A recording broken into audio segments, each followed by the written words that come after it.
This is 5 Minute Feng Shui, episode 49, the Feng Shui Astrology Connection. Welcome to the 5 Minute Feng Shui podcast, where each week I talk about how to move energy and make money. You'll learn how to create a prosperous home and an abundant life using classical Chinese Feng Shui.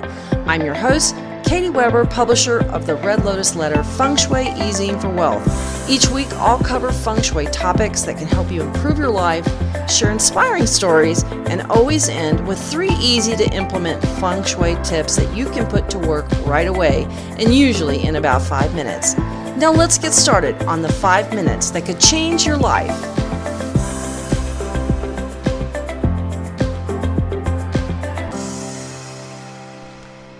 Today's interest in Feng Shui can often seem to many people as more or less interior decorating. In fact, many people just think of Feng Shui as simply a method for deciding where to place what.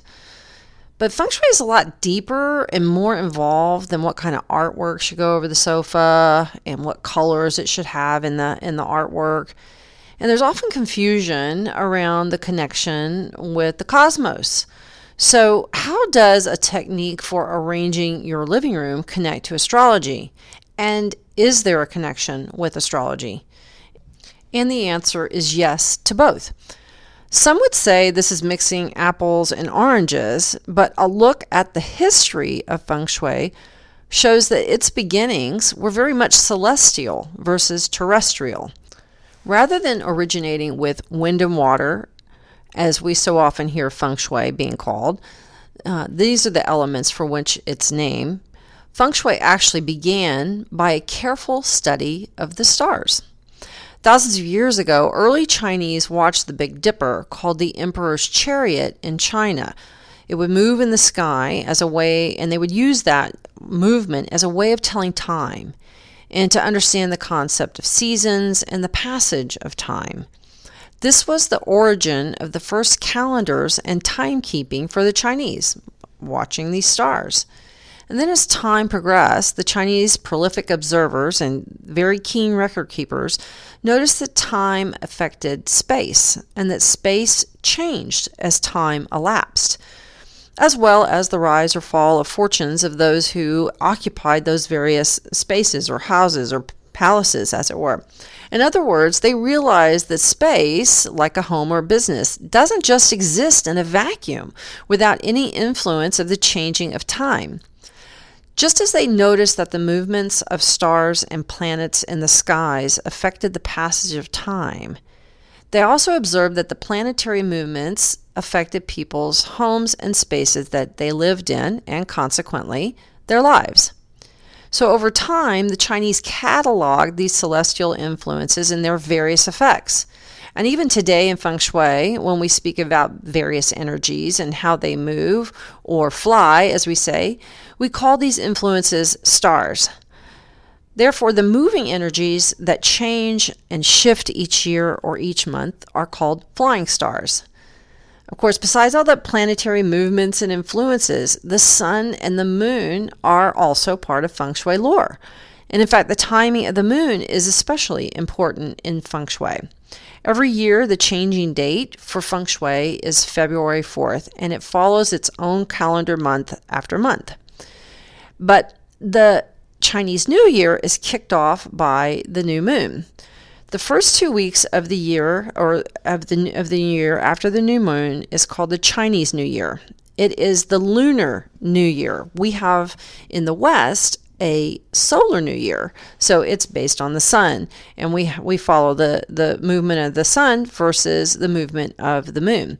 And this Chinese New Year ushers in the energy for the year based on the Chinese zodiac animal, such as the year of the horse or a dragon or snake, and that year's reigning elements, such as wood over fire, water over earth, and so forth.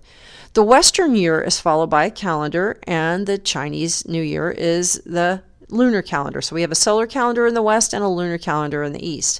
And the first 2 weeks of the year is very important because this is when the seeds of the year are planted for prosperity, for health, and good fortune. It's also the first 15 days of the new moon, which is a time that's important for initiating things and for new beginnings.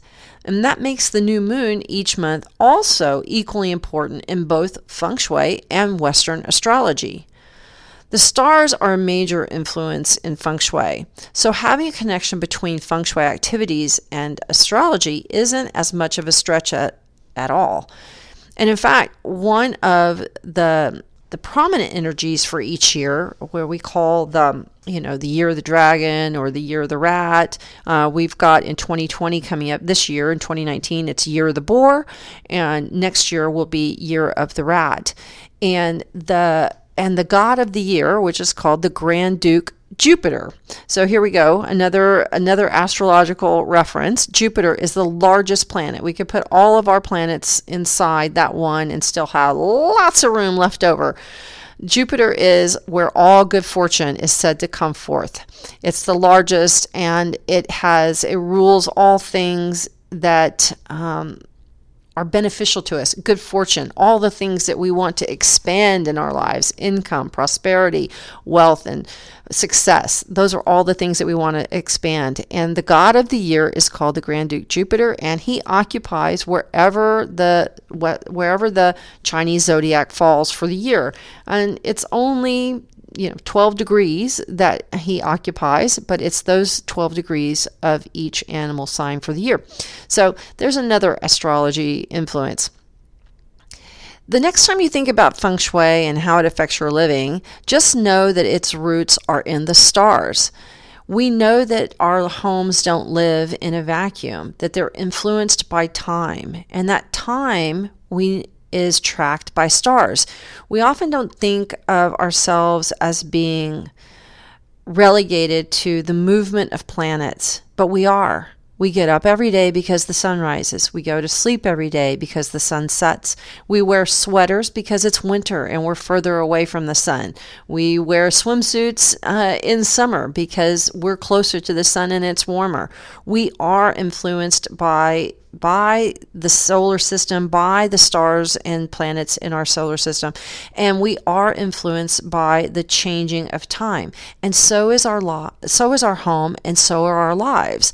That's why you can have one year that's really fantastic and another year it's terrible. 1 month that's fantastic and the next month is terrible.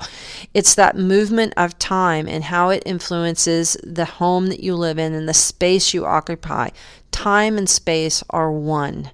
And it's an important and a deep concept, but astrology is all about time and space, and so is Feng Shui. It's not just about whether green is the right color to put in your living room or black is the right color to have for your desk and so forth. Those things are all part of energies that shift and move, but it's also a part of how you understand time and how you understand energies and how they change and move. It may seem that Feng Shui at first glance is nothing more than interior decorating, to the third power. Many people think that Feng Shui is simply that method of what to place where, but it's also about timing too, and following the movements of the stars and how they influence us. The sun and the moon are a particular influence on our Feng Shui and on our lives. And in an upcoming podcast, I'll talk about the special role of both the sun and the moon and how you can pull the sun and moon energy into your home to bring you more recognition, help you plan new projects and get things off of the ground that you want to see new beginnings for, such as getting married, starting a business, having a baby, and making plans for your life. The moon and sun are a great way to promote those goals that you have for yourself. The universe is alive, it's growing, it's expanding, it's contracting, it's not stagnant. All of the planets and the cosmos are connected to us and we to them. So there is no disconnect in my mind between Feng Shui and the cosmos and astrology.